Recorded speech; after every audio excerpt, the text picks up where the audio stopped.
Hello les autonomistes et bienvenue à vous dans cette nouvelle vidéo où après avoir parlé pendant pas mal de temps sur l'électricité, on va maintenant parler de notre autonomie en eau.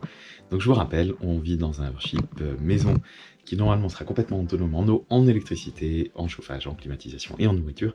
Et pour la partie eau, du coup, on a donc fait une installation qui vient donc récupérer l'eau de pluie de nos 5 cuves positionnées donc à l'arrière de la maison. Donc l'eau est captée par le toit, il y a une captation qui se fait, il y a une première filtration qui se jette donc dans la première cuve avec une filtration donc à 600 microns qui va récupérer donc on va dire les matières un peu grossières.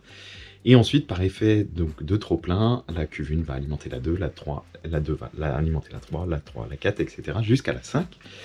Et donc nous sommes actuellement donc le local technique avec derrière moi l'ensemble de l'installation que je vais vous présenter.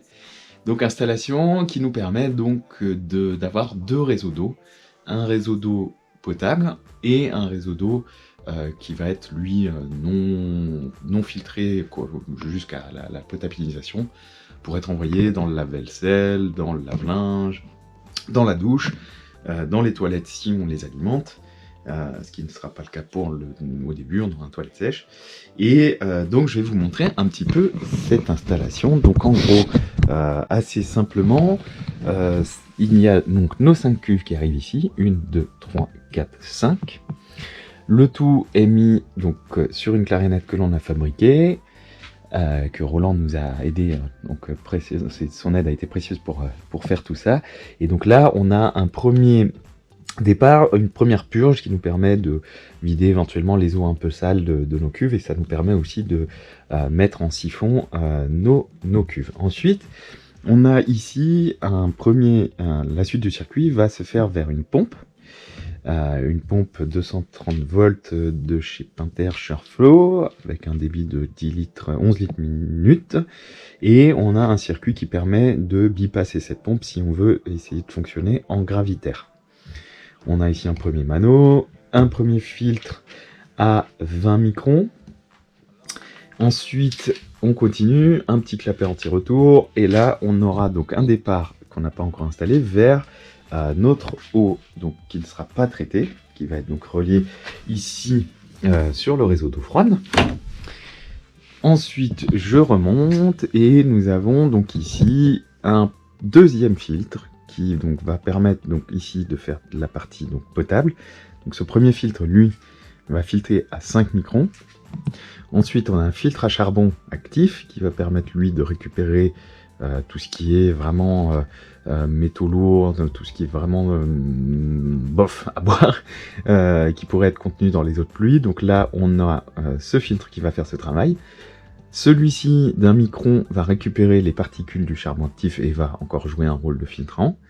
Et notre dernier filtre est lui constitué donc de 6 bougies en céramique de la marque Doulton, qui lui va filtrer à 0,2 micron et donc va éliminer vraiment les dernières bactéries et virus pour après nous l'envoyer ici dans le circuit d'eau potable. Alors c'est provisoire, on va faire les branchements proprement. Et donc là c'est envoyé ici dans le réseau d'eau potable. Et du coup, on a notre eau au robinet potable. J'ai envie, avec vous, de célébrer ce moment et de goûter avec vous cette eau si précieuse. Et elle est super bonne. Et bien les autonomistes, sur ce, je vous souhaite une bonne fin de journée, une belle soirée, je sais pas quand est-ce que vous regardez cette vidéo. Et n'oubliez pas de vous abonner, de liker, et puis on va vous retrouver pour plein d'autres vidéos, certainement des lives, la pose des vitrages intérieurs, on a l'échappe, enfin bref, on a encore pas mal de petites choses à vous montrer. Donc voilà, abonnez-vous, et puis on vous dit à très bientôt pour une prochaine vidéo. Ciao les autonomistes. Wouh! Allez le charbon. Charbon, c'est à toi. Wouh! Allez, sédiment. Oh putain, le sédiment, il a pris cher. Allez, la céramique. Et...